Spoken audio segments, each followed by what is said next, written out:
자, 반갑습니다. 회계관리 1급 세무회계 경영회계 전문가 양성과정 고급과정 함께 하고 있는데요. 이번 시간에 연습 문제, 소득세법 연습 문제 풀이 함께 해보도록 하겠습니다. 자, 28번부터 시작하도록 할 건데요. 우리 지난 시간에는 208페이지, 207페이지까지 했고요. 27번까지. 이번 시간에는 208페이지 28번부터 54번까지 해서 소득세법 연습 문제를 다 완료하도록 하고요. 요 다음 시간에 원천징수 문제 또 20문제 풀어보도록 하겠습니다. 자, 28번 같이 볼게요. 뉴 문제, 뉴자 들어가는 부분들은 대부분 출제가 많이 된다 이렇게 보시면 되겠어요. 물론 뉴 안 들어간 것도 출제는 돼요. 사실 회계관리 1급이든 재경관리사든 뭐 이미 여러분들 중급반에서 회계관리 2급 자격증 취득할 때 이미 경험해 보셨겠지만 교재 문제를 충실히 하셔야 됩니다. 아시겠죠? 자, 볼게요. 소득 구분으로 옳은 것은 했어요. 퇴직 소득에 속하지 않은 퇴직 위로금, 요건 이제 기타 소득이 아니라 근로소득으로 보고요. 그 다음에 계약의 위약 또는 해약, 요게 이제 양도소득이 아니라 기타 소득이죠. 그 다음에 복권 당첨 소득, 요게 정답이죠. 3번 기타 소득. 그 다음에 연금 저축에 가입하고 연금 형태로 받았다, 연금 소득이죠. 자, 그래서 28번 정답은 3번이 되겠습니다. 자, 29번으로 넘어가겠습니다.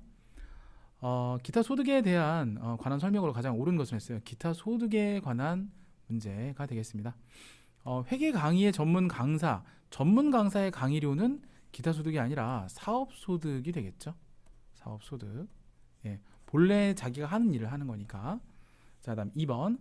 복권 당첨 소득은 무조건 종합과세가 아니라 무조건 이제 분리과세를 적용합니다. 무조건 분리과세를 적용해야 하므로 당첨금을 수령한 다음 연도 5월달에 반드시 과세표시 확정 신고할 필요가 있다 없다? 없다. 세금 떼고 그걸로 끝이에요. 무조건 분리과세는 그렇죠. 자, 3번. 광업권, 어업권의 양도로 인한 권의 양도로 인한 소득은 기타 소득. 맞아요. 3번이 정답. 기타 소득 발생 시 필요경비가 확인되지 않는 경우라면 80%도 있고요. 60%도 있어요. 그다음에 뭐 경우에 따라 90%도 있긴 한데 다 다르다는 얘기죠. 그래서 틀렸다. 요건 이제 제가 수업 시간에 좀 필요경비가 좀 각각 다르다는 얘기를 말씀을 드렸었죠. 90%도 있긴 있어요. 근데 거의 시험에 안 나오고요. 80%, 60%가 많이 나옵니다. 자, 골동품 같은 경우 90% 하는 게 있어요. 자, 다음에 30번을 보도록 하겠습니다. 30번. 다음 대화에서 소득세법상 과세되는 소득의 종류가 잘못 분류된 것을 했습니다. 자, 장미영, 나는 이번에 퇴직하면서 퇴직보험에 의해 보험금을 연금 형태로 받았대요. 연금 형태로 받았다라고 하면 얘는 연금소득이죠. 역시 한국말은 끝까지 들어봐야 돼요. 자, 그 다음에 경마에 참가해서 5천만 원 이익을 얻었다. 이거 기타 소득입니다. 기타 소득. 자, 그리고 비상장 주식을 팔아서 이익을 봤다. 요거 양도소득이에요. 양도소득. 자, 그리고 채권에 투자했더니 채권 이자를 받았다. 요거 이자소득 되겠어요. 그래서 잘못 분류된 거, 장미영은 퇴직소득이 아니라 연금소득이죠. 장미영 틀렸고 답 1번이고요. 김윤상 기타소득 맞고요. 강대중 양도소득, 마지막 한혜수 이자소득 맞네요. 30번 정답 1번 되겠습니다.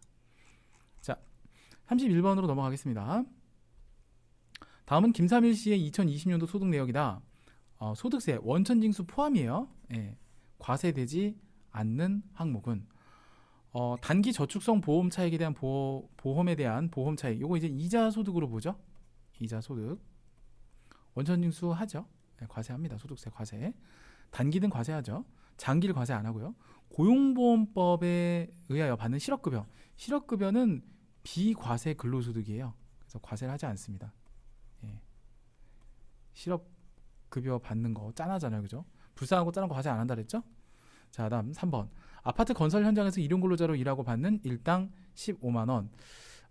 요것도 지금 엄밀히 따지면 소득세를 과세를 하는데 좀 조심하셔야 되는 게, 이게 일용 근로 소득이 15만 원이 일단은 총 급여가 되고요. 일용 근로 소득 공제가 15만 원이라서 소득 금액이 0이 되는 형태예요. 그래서 요거 과세를 한다라고 보셔야 됩니다. 그래서 31번도 맞는 설명이에요. 31번에 3번도 맞는 설명이에요. 요거 많이 헷갈리시는 분들 계시더라고요. 그러니까 이게 잘못 알고 있는 게 알바예요. 건설 현장 일용 근로자가 알바죠. 임시직, 그다음에 뭐 계약직도 알바로 처리되는 경우도 있죠. 그 이름 근로로 이런 경우에는 여러분들이 일당 15만 원까지는 비과세야라고 알고 계신데 어른들도 그런 말씀 하시잖아요. 일당 15만 원까지 비과세가 아니라요. 15만 원까지 근로소득 공제를 빼기 때문에 그렇습니다. 그래서 실제로 옆에 보면요. 이게 일용 근로소득의 근로소득이 되는 거고요. 여기 있는 게 근로소득 공제가 돼요. 그래서 이게 근로소득 금액이 없는 거죠. 그런 거지. 비과세는 애초에 여기가 0이라는 얘기예요. 예. 근데 그게 일단 15만 원이 과세가 되면서 빠지는 거라서 그래서 결과적으로 0이기 때문에 2번에 있는 실업급여는 애초에 근로소득에 포함하지 않는 거고 과세 대상. 3번은 포함했다가 일용근로소득으로 빠지는 개념이기 때문에 헷갈리시면 안 돼요. 이거 되게 중요합니다. 공부를 좀 많이 하신 분들이 이걸 많이 헷갈려 하시더라고요. 그 다음 주택 복권 당첨소득 2천만 원. 이건 이제 기타 소득이죠. 이것도 분리과세가 무조건 분리과세죠. 무조건 분리과세가 되긴 하지만 일단은 어떻게 돼요? 세금이 종합소득 확정신고를 안 하는 거지 원천징수를 하는 거예요. 세금 내긴 내는 거죠. 31번 정답은 2번이 되겠습니다. 이거 되게 좋은 문제인 것 같아요. 예. 자, 32번으로 넘어가겠습니다. 종합소득 공제. 자, 종합소득 공제는 이제 인적 공제, 물적 공제 이런 게 있었다고 제가 설명드렸죠. 이런 게 있다고 설명드렸죠. 참, 종합소득 공제는 보험료 등 특정 지출 항목에 대한 공제만으로 구성되어 있다? 아니죠. 지출 항목 공제만 있는 게 아니라 인적 공제와 물적 공제가 있다 그랬어요. 그래서 종합소득 공제는 이제 인적 공제, 부양 가족에 관련되어 있는 인적 공제가 있고요. 그다음에 지출액에 관련되어 있는 물적 공제가 있죠. 크게는 두 가지로 나눠볼 수 있겠죠. 자, 어쨌든 됐고요. 1번이 일단 틀렸고 옳은 걸 고르는 문제니까 자 일단 2번도 계속 읽어볼게요. 인적 공제에는 기본 공제, 추가 공제가 있고요. 기부금 공제는 이제 지출금액 공제이기 때문에 이건 기부금은 세액 공제로 빠집니다. 그래서 일단 틀렸고 3번 3번이 정답인데요. 특별소득 공제 중 항목별 공제는 모든 개인에게 적용되는 것이 아니고 자 보험료, 주택자금 등 해당 지출이 발생한 근로소득자에게만 원칙적으로 적용이 됩니다. 맞습니다. 4번 종합소득 공제가 0인 경우도 있다. 아니요. 종합소득 공제가 0인 경우는 없어요. 정답은 3번이 되겠습니다. 왜냐하면 왜 0인 경우가 없냐 하면 이게 무조건 본인 공제는 150만 원을 해주거든요. 그러니까 아무리 서류를 준비를 안 하고 아무것도 안 해도 기본 공제 150만 원을 일단 해줘요. 그래서 4번도 틀렸습니다. 32번 정답은 3번이 되겠습니다. 자, 다음에 33번 볼게요.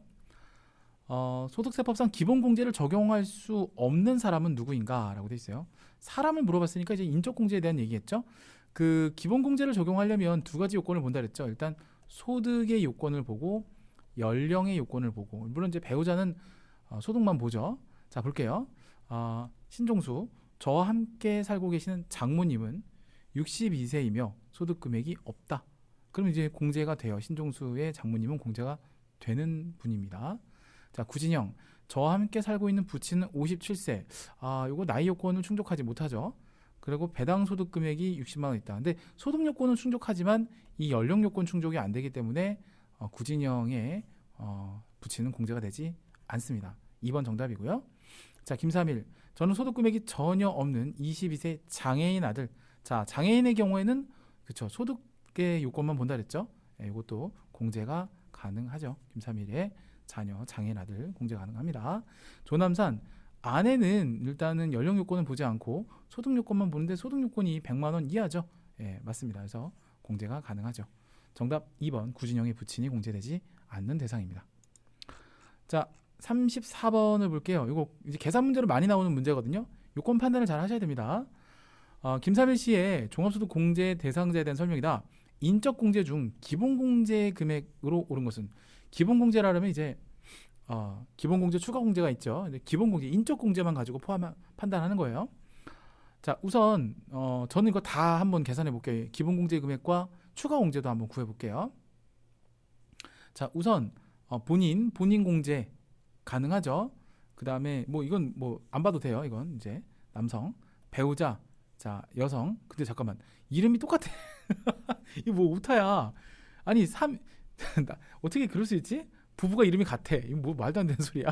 나이 차이도 봐. 어우씨 너무 많이 나는데 12살 차이 띠던 값이야. 아 이건 좀 막 만들었다는 느낌이 들죠. 자 어쨌든 연간 근로소득 금액이 1200만 원이기 때문에 배우자 공제는 되지 않습니다. 안 되고요. 이건 되고요. 그 다음에 아들 21세의 장애인이며 소득 금액이 없다. 그럼 일단 아들 기본 공제 가능합니다. 이름이 텍스가 뭐야 씨. 자 17세 고등학생 연간 소득 금액 없다 라고 돼 있으니까 일단 공제가 돼요. 그러면 공제가 하나 아이고 얘 안 되고 셋 그러면 3명이니까 기본 공제는 450만 원이 되는 거죠. 3명이니까 기본 공제. 근데 이제 기본 공제와 추가 공제를 합쳐서 이제 인적 공제가 되죠. 추가 공제도 한번 계산해 볼게요. 장애인 공제가 있죠. 장애인 공제의 경우에는 장애인 200만 원이 더 추가가 됩니다. 자, 그래서 여기서는 그래서 전체 인적 공제 합계를 구하라면 650만 원을 답으로 하실 수도 있어야 돼요. 근데 어쨌든 여기서 물어보는 문제는 그냥 요거 기본 공제에 대해서만 물어봤기 때문에 2번이 정답이 되겠습니다. 이렇게 간단하게 풀어볼 수 있겠네요. 자 35번으로 넘어가겠습니다. 가장 옳은 것 했어요. 종합소득 공제에 대한 다음 설명. 근로소득자에게 70세 이상의 직계 존속. 자 이게 경로우대 공제가 가능하죠. 경로우대 공제로 직계 존속 한 명당 100만 원을 더 추가로 받을 수 있어요. 1번이 정답인데요. 나머지 근로소득자가 항목별 공제를 신청하지 않은 경우에는 이게 7만 원이 아니고요. 13만 원입니다. 13만 원. 7만 원이 아니라 13만 원입니다. 표준세액 공제는 13만 원의 표준세액 공제를 적용합니다. 아무것도 서류를 준비하지 않아도 세액공제 13만 원 해준다는 얘기예요. 자, 그 다음에 근로소득자는 그래요. 자, 3번 배우자가 없는 거주자라고 하면 이제 한부모가 되는 거죠. 기본공제 대상자인 자녀가 있다라고 하면 이게 한부모 공제라고 하는데 이건 100만 원이 공제를 해줘요. 100만 원을 공제해준다. 그 다음 총급여액이 2,500만 원 이하인 근로소득자가 혼인한 경우 요거 옛날에 있었던 건데 지금은 폐지된 내용이어서 지금은 혼인 이사 장래 공제가 폐지된 상태입니다. 그래서 35번 정답은 1번이 정답이 되겠어요. 자, 제 20대 때 한참 일을 할 때 회계법인에서 일할 때 저거 갖고 공제를 많이 했었는데 옛날 생각이 나네요. 자, 36번으로 넘어갈게요. 다음은 근로소득이 있는 거주자 김삼일 씨와 2020년 말 함께 살고 있는 부양가족에 대한 내용이다. 종합소득에서 공제 가능한 인적 공제 중 기본 공제 금액을 물어봤어요. 역시 일단 여기도 장애인은 뭐 없다고 돼 있고 추가 공제는 딱히 뭐 계산할 대상은 없는 것 같고요. 자, 일단 본인은 그냥 되죠. 아내도 뭐 소득이 없다라면 가능하죠. 소득이 없고라고 돼 있기 때문에 딸은 나이가 22세가 넘어서 안 돼요. 일단 20세가 넘어서 안 돼요. 22세라서 김은영은 안 되고 김효영은 되고 3명이죠. 3명이면 450만 원. 1번이 정답이 되겠습니다. 자, 술술 넘어가죠. 37번으로 넘어가겠습니다.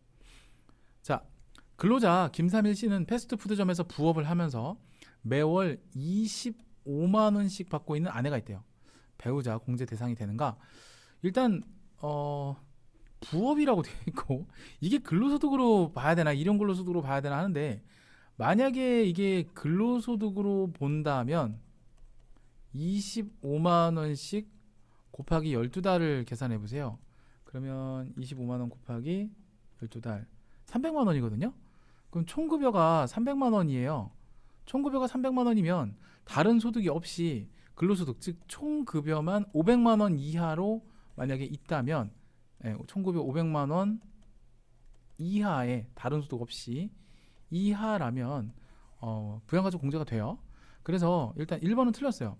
총급여액이 300만 원이면 배우자 공제 대상이 돼요. 된다가 맞아요. 틀렸고 나용제 틀렸고 배우자는 소득과 상관없이 공제된다. 아니요. 소득은 봐요.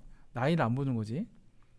그다음에 총급여액이 300만 원이면 근로소득 금액이 100만 원 이하면 배우자 공제 대상이 된다. 일단 3번이 답이긴 한데 이게 따지는 기준이 이렇게 따지는 기준도 있고요. 그러니까 이렇게 보면 일단은 어떻게 이게 나오냐면 우리가 근로소득에서 두 가지 기준을 적용할 수 있어요. 근로소득 공제를 빼잖아요. 그러면 근로소득 금액이 나와요. 그죠? 근데 이게 지금 300만 원이라고 했잖아요. 300만 원이면 산식을 적용하면 이게 500만 원 이하까지는 70%를 빼줘요. 그럼 210만 원을 빼주거든요. 그래서 근로소득 금액이 90만 원이라 이 금액이 100만 원 이하기 때문에 공제된다라는 내용이 이제 1번이 있는 거고, 2번은 총급여가 그래도 총급여 기준은 500만 원 이하인 경우에는 이 규정임에도 1의 규정에도 불구하고 총급여가 그냥 500만 원 이하면 그 종합소득 공제 대상으로 포함을 합니다. 이 내용도 물론 알아두시기 바랍니다. 지금 여러분 이렇게 공부하시는 내용 있잖아요. 뭐 거듭 말씀드리지만 전산세무 2급 TAT 2급에서도 다 연결되는 내용이기 때문에 세무회계 상급에서는 당연히 더 깊이 있게 들어가요. 여러분들 회계관리 1급 세무회계랑 세무회계 3급 세무회계는 완전 차원이 다릅니다. 정말 디테일하게 들어가요. 그래서 정신 바짝 차려야 됩니다. 자, 좋습니다. 3번이 정답이 되겠고 일단 넘어가도록 할게요. 자, 38번의 문제를 볼게요. 해당 과세기간에 종합소득 금액 및 퇴직소득 금액이 있는 거주자는 각 소득의 과세 표준을 다음 연도 5월 1일부터 5월 31일까지 정부에 신고해야 되는데, 확정신고라고 하죠. 이러한 과세 표준 확정신고를 하지 않아도 되는 거주자, 이게 근퇴공연이 있다고 했죠. 근퇴공연, 근로소득만 있거나 퇴직소득만 있거나 공적연금소득만 있거나 연말정산 대상 사업소득만 있거나, 그리고 퇴직소득과 근로소득, 퇴직소득과 공적연금소득, 퇴직소득과 연말정산 대상 사업소득은 같이 짬뽕돼도 상관없어요. 왜냐하면 퇴직소득 자체가 그죠, 분류과세이기 때문에. 그렇죠. 자, 어쨌든 답을 말씀드리면, 일단 근로소득과 소유 중인 상가에서 임대소득 발생, 소유 중인 상가에서 발생 임대소득은 사업소득이에요. 사업소득은 확정신고를 해야 됩니다. 그래서 A씨는 확정신고를 해야 되는 대상, 그러니까 하지 않아도 되는 이기 때문에 잘 볼게요. 그 다음에 퇴사해서 수령한 퇴직금, 이건 퇴직소득이죠. 비디오 대여점 운영을 했대요. 그럼 이것도 사업소득이죠. 야, 비디오 대여 요즘에 안 하는데 이런 업종이 없지 않나요 이제? 일단 이것도 확정신고 해야 돼요. 그럼 A, B가 들어간 거는 답이 아니야 일단. 그러면 답 3번밖에 없는데, C, D인데. 자, 볼게요. 이거는 기타 소득이고, 이거는 이제 복권이기 때문에 무조건 분리과세. 그 다음에 소액주 들어서 상장 주식 투자를 해서 매매 차익 2천만 원, 이거는 양도소득 과세 제외, 과세를 안, 비과세도 아니에요. 과세 제외 대상입니다. 양도소득에서 비상장법인에 대한 주식 양도는 양도소득세 과세 대상이긴 한데, 오히려 반대로 상장 주식의 경우에는 개미 투자자들의 투자 활성화를 위해서 일단 과세를 안 하고 있어요. 38번 정답은 그래서 3번이 정답이 되겠습니다. 자, 39번 자, 넘어갈게요. 자, 역시 단답형 문제죠. 근로소득이 없는 경우 공제받을 수 없는 항목은 했어요. 근로소득이 없으면 공제가 안 된다. 일단 1, 3, 4번은 다 모두 인적 공제이긴 한데 2번이죠.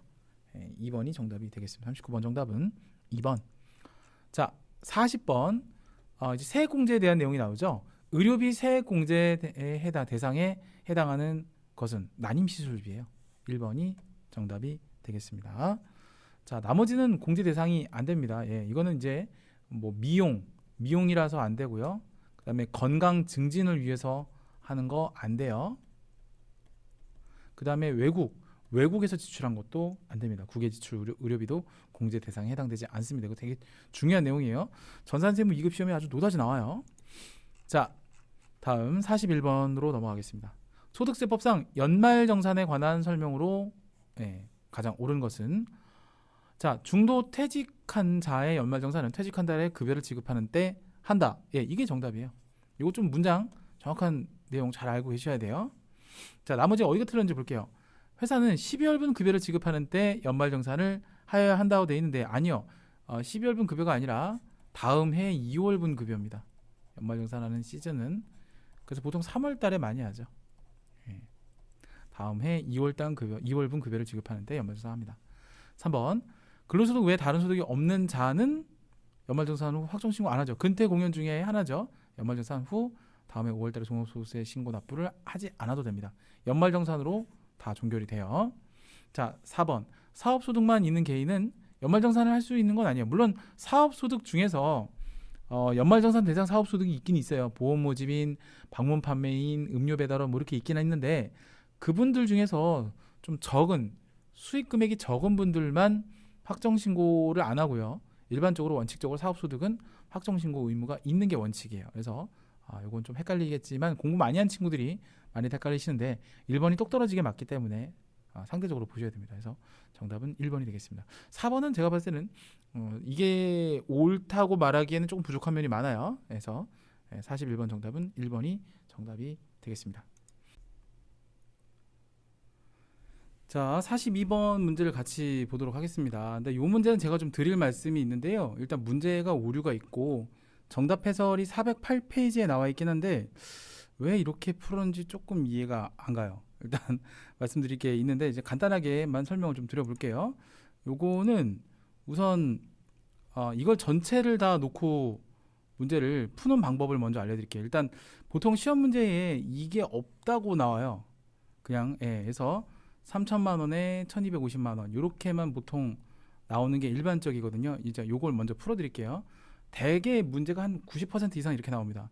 그러면 이게 신용카드 사용액에서 신용카드 사용액에서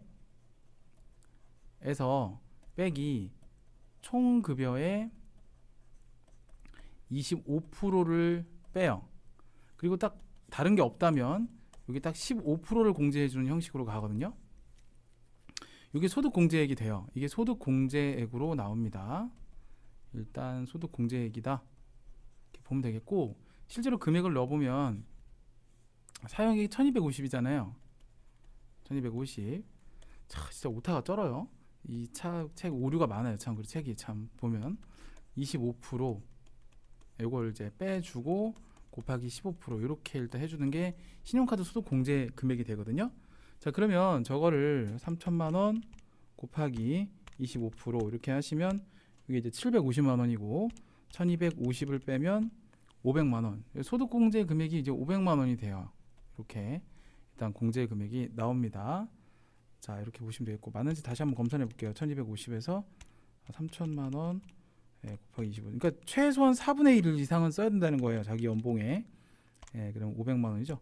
500만 원인데 제가 15% 안 했네요. 죄송합니다. 500만 원에 15%를 해야죠. 15%. 75만 원 공제가 돼요. 75만 원이 공제되는 게 맞고.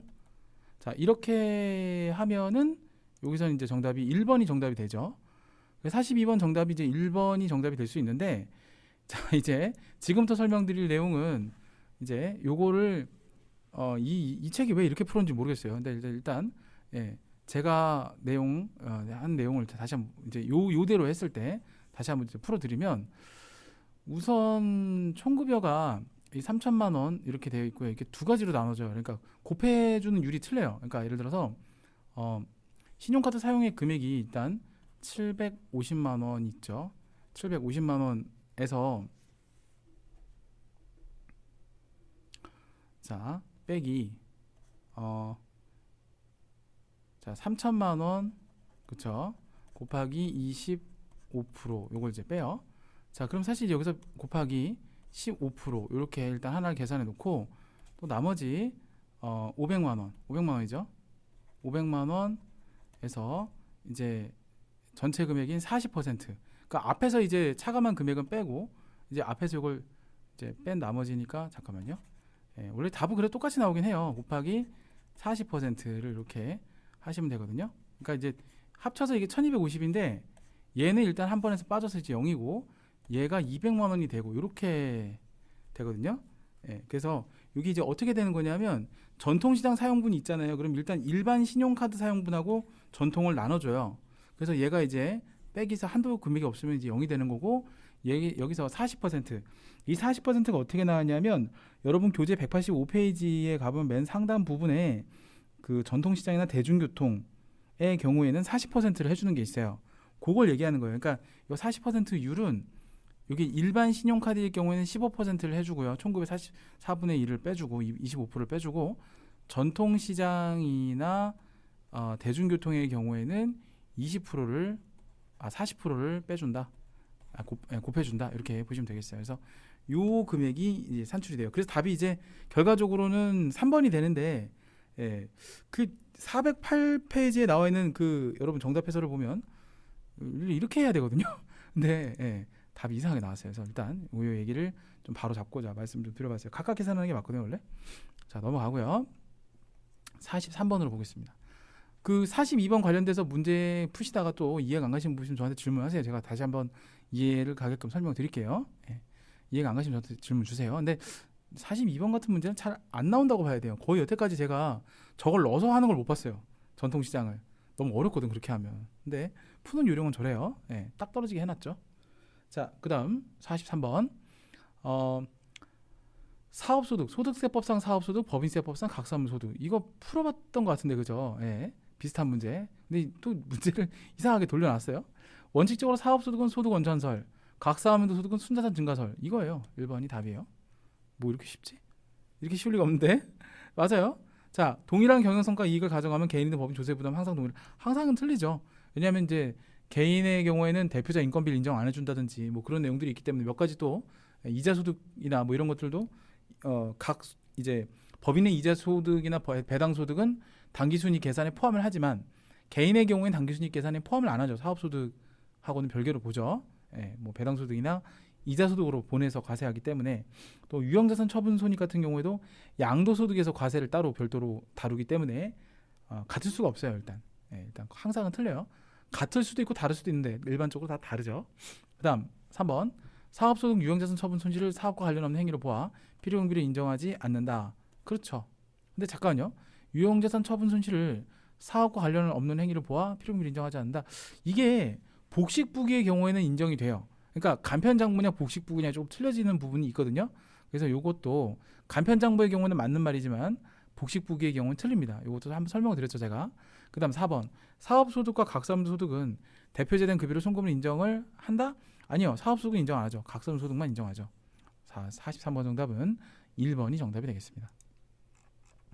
자, 44번 이 빈칸에 알맞은 단어로 올바르지 않은 것은 했는데 뭐 없어요.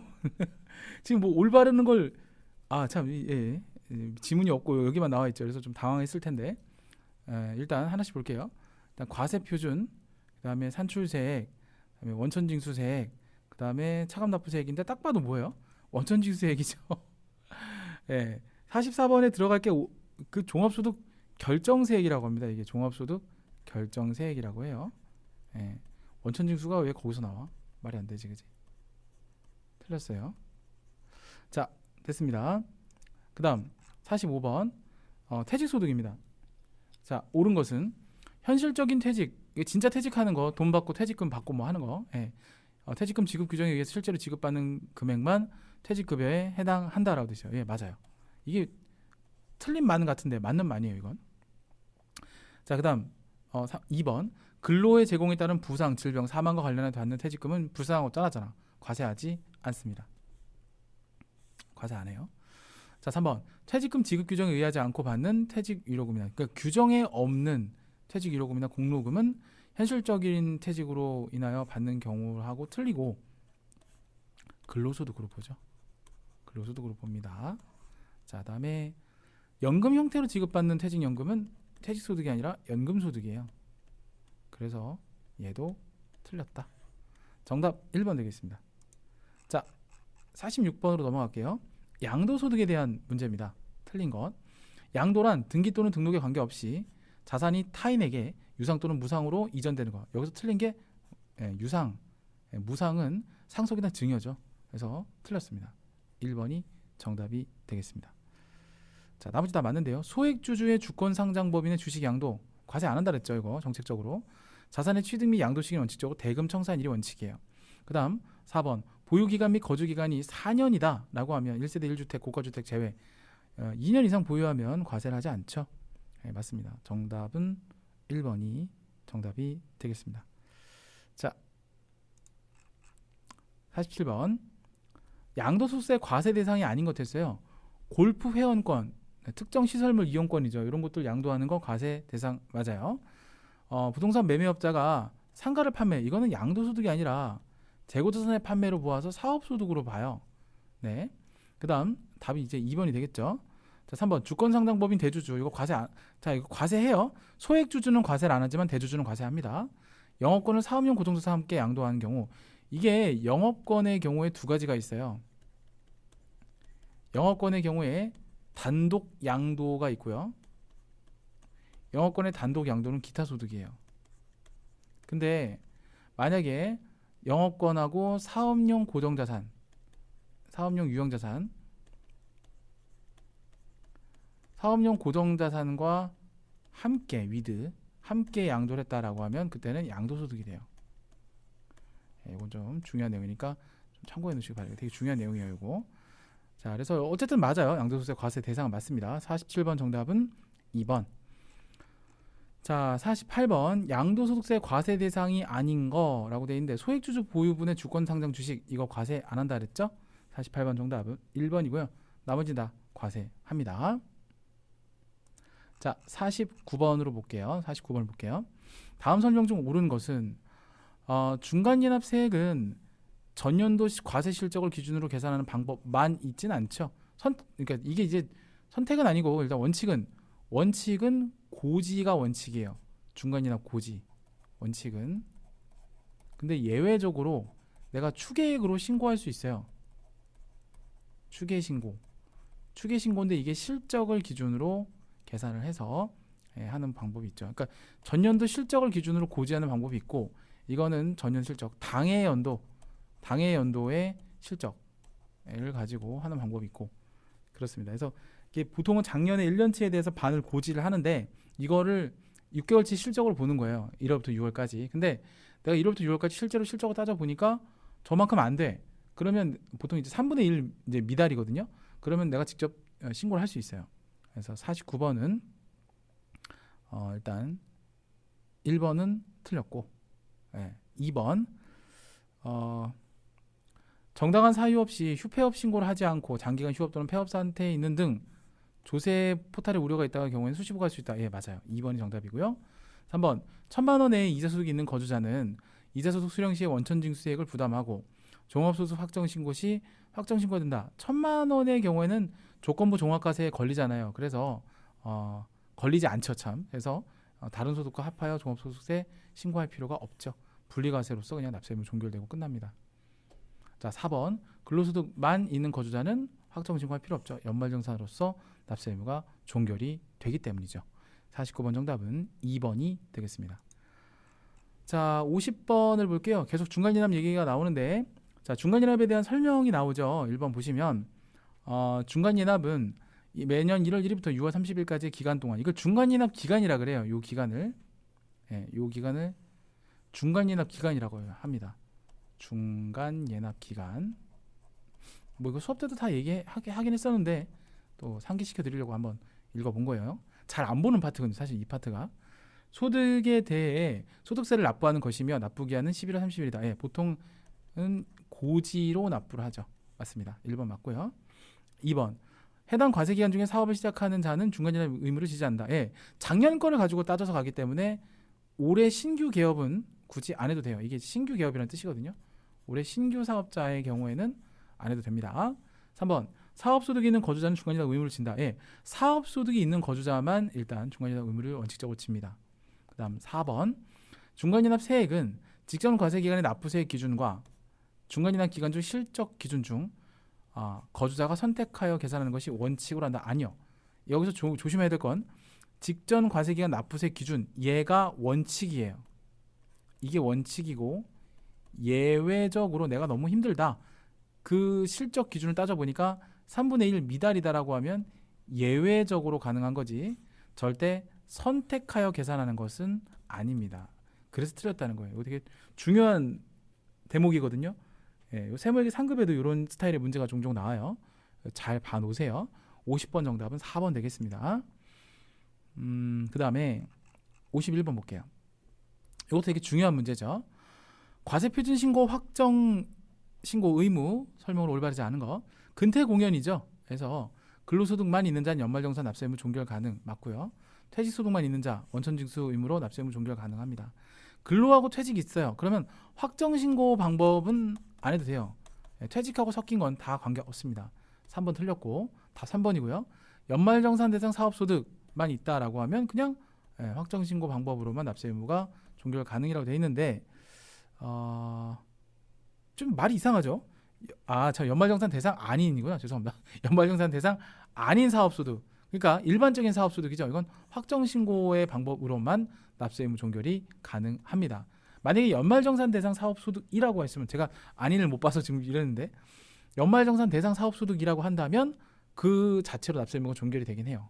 연말정산으로. 근데 아니라고 하면 일반적인 사업소득은 학원 강사라든가 연예인 사업소득 수입이 그런 거거든요. 프리랜서들 확정신고 방법을 무조건 해야 됩니다. 요즘에는 음식점 아르바이트생들도 3.3% 원천 징수 하신다고 하더라고요. 사업소득. 그럼 학생들이 이게 좀 걱정이 자기네가 그냥 일용직 그냥 무조건 분리과세 알바로 하게 되면 국가장학금이나 또 뭐 각종 이제 학교에서 받는 혜택 이런 것들을 다 받을 수 있고 부모님 소득공제도 되거든요. 근데 3.3% 사업소득 원천 징수를 해버리게 되면 부모님이 소득공제를 못 받으실 수도 있어요. 근데 덜컥 받아놓으면 나중에 토해낼 수도 있거든요. 이런 거 좀 학생들이 모르시는 것 같아요. 근데 지금 단원인 만큼 조금 여러분들 이런 거 갖고 혹시 뭐 좀 어려움을 겪는 친구들이라든가 의문사항 있으시면 저한테 연락 주세요. 제가 좀 도움을 드리도록 할게요. 근데 이건 학생들이 많이 모르시는 내용이더라고요. 3.3% 음식점에도 요즘에는 그걸 많이 하더라고요. 사대보험을 회피하려고 이제 많이들 그렇게 하시는데 제가 현직 장관 아시죠? 현직 세무회계사무소 사무장입니다.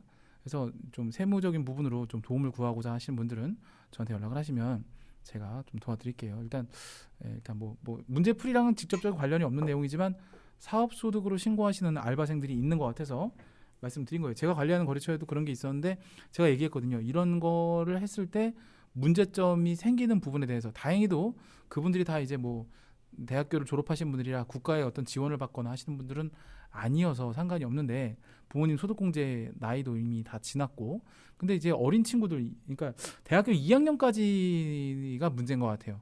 20살, 21살까지는 만으로 20세 이하이기 때문에 부모님 소득공제 문제가 생길 수 있어요. 그리고 3, 4학년 학생들도 국가장학금을 받거나 또 뭐 취업연계 국가근로라든지 이런 걸 하면서 왜 투잡으로 막 이렇게 알바 뛰시는 분들도 있는 걸로 알고 있는데 나중에 문제 생길 수 있어요 이게. 자 52번으로 넘어가겠습니다. 자 확정신고를 꼭 해야 되는 자는 이 1번이죠. 사업소득 일단 들어가면 무조건 확정신고 해야 돼요. 근태공연 잊지 마시고요. 자 53번 5월 25일에 퇴직한 퇴직을 했대요. 김한일 씨의 급여를 7월 10일에 지급했대요. 연말정산세액이 납부기 한 언제인가 라고 돼 있어요. 언제일까요? 7월 10일에 지급한 그죠? 달의 다음 달 10일이니까 8월 10일까지가 되겠죠. 지급일이 속하는 달의 다음 달 10일. 53번 정답은 4번이 되겠습니다. 자, 그 다음 마지막 54번 문제 풀고 이번 시간 마칠게요. 일반적인 근로자의 연말정산 절차와 계산 방법으로 올바르지 않은 것. 자, 일단 과세 대상 근로소득을 계산합니다. 1년간 받은 총급여에서 비과세 소득을 가산합니까? 차감하죠. 차감. 너무 쉬운데 이거? 1번이 정답. 말도 안 되게. 나머지 다 맞는 문장인데 한번 읽어볼게요. 근로소득 공제를 차감해서 근로소득 금액 계산하죠. 여러분 총급여에서 근로소득 공제를 빼면 근로소득 금액이 나오죠. 근로소득 공제액을 과세 대상 근로소득에서 차감한다. 맞고요. 종합소득 공제를 차감해서 과세표준 계산. 그래서 인적 공제, 물적 공제 이런 것들 있죠. 빼서 계산 맞고요. 산출세액에서 공제감면사액을 차감해서 계산. 맞습니다. 뭐 다 차감하는데 이게 가산이 아니라 차감이에요. 54번 정답은 1번이 정답이 되겠습니다.